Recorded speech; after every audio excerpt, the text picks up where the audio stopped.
মার্কিন president Donald ট্রাম্পের মধ্যপ্রাচ্য সফর আন্তর্জাতিক রাজনীতিতে নতুন দিগন্তের সূচনা করেছে। এই সফরে তিনি শুধু অর্থনৈতিক চুক্তি নয়, রাজনৈতিক সমঝোতা এবং প্রযুক্তিগত সহযোগিতার ক্ষেত্রেও উল্লেখযোগ্য পদক্ষেপ নিয়েছেন।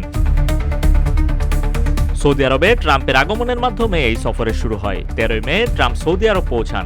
সৌদি যুবরাজ মোহাম্মদ বিন সালমানের সঙ্গে সাক্ষাতে তিনি সৌদি আরবের প্রতি মার্কিন বিনিয়োগ বাড়ানোর আহ্বান জানান। ফলস্বরূপ দুই দেশের মধ্যে একটি স্ট্র্যাটেজিক ইকোনমিক পার্টনারশিপ চুক্তি স্বাক্ষরিত হয়, যার আওতায় $600 বিলিয়ন বিনিয়োগের প্রতিশ্রুতি দেয়া হয়। এছাড়া প্রতিরক্ষা, মহাকাশ গবেষণা এবং প্রাণী সংরক্ষণ সহ বিভিন্ন ক্ষেত্রে সহযোগিতার বিষয়ে আলোচনা করা হয়। সৌদি সফর শেষে কাতারের উদ্দেশ্যে রওনা দেন ডোনাল্ড ট্রাম্প। এটি ছিল কোনো মার্কিন প্রেসিডেন্টের প্রথম কাতার সফর। কাতারে ট্রাম্পের সফরে একটি ঐতিহাসিক চুক্তি স্বাক্ষরিত হয়। কাতার এয়ারওয়েজ 210টি বোয়িং জেট কেনার ঘোষণা দেয়, যার মূল্য প্রায় $1.2 ট্রিলিয়ন।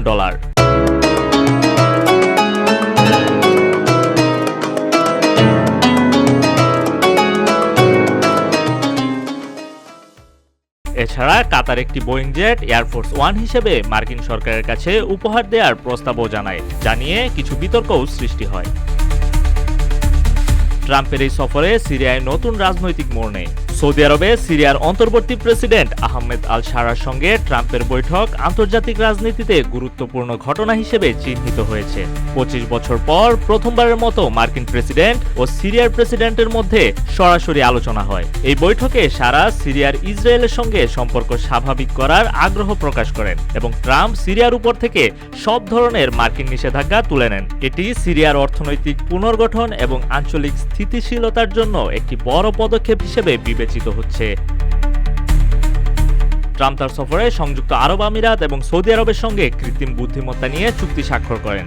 নোভিডিয়া, এএমডি এবং ওপেন এআইয়ের মতো মার্কিন প্রযুক্তি প্রতিষ্ঠানগুলোর সঙ্গে যৌথ উদ্যোগের মাধ্যমে এই অঞ্চলে এআই ডেটা সেন্টার স্থাপন করা হবে। এটি মার্কিন প্রযুক্তি খাতের জন্য নতুন বাজার উন্মোচন করবে। তবে কিছু নিরাপত্তা বিশেষজ্ঞ এই পদক্ষেপকে দীর্ঘমেয়াদে যুক্তরাষ্ট্রের প্রযুক্তিগত নেতৃত্বের জন্য চ্যালেঞ্জ হিসেবে দেখছেন। 6 মে ট্রাম্প ঘোষণা করেন ইয়েমেনে মার্কিন বিমান হামলা বন্ধ করা হয়েছে। ওমানের মধ্যস্থতায় হুতি বিদ্রোহীদের সঙ্গে যুদ্ধবিরতি চুক্তি স্বাক্ষরিত হয়।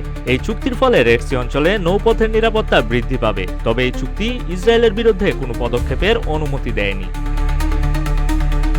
ট্রাম্পের সিরিয়া ও হুতিদের সঙ্গে সম্পর্ক উন্নয়নের পদক্ষেপে ইসরায়েল কিছুটা উদ্বিগ্ন।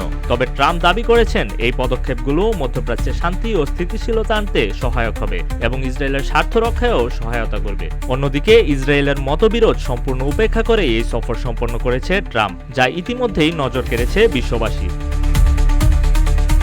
ট্রাম্পের মধ্যপ্রাচ্য সফর আন্তর্জাতিক রাজনীতিতে নতুন সমঝোতা ও চ্যালেঞ্জের সূচনা করেছে। তিনি অর্থনৈতিক চুক্তি, প্রযুক্তি সহযোগিতা এবং রাজনৈতিক সমঝোতার মাধ্যমে মধ্যপ্রাচ্যে মার্কিন প্রভাব পুনর্স্থাপন করতে চেয়েছেন। তবে এই পদক্ষেপগুলো দীর্ঘমেয়াদে কি ফলাফল বয়ে আনবে তা সময়ই বলে দেবে। তৌহিদুর রহমান, রূপালী বাংলাদেশ।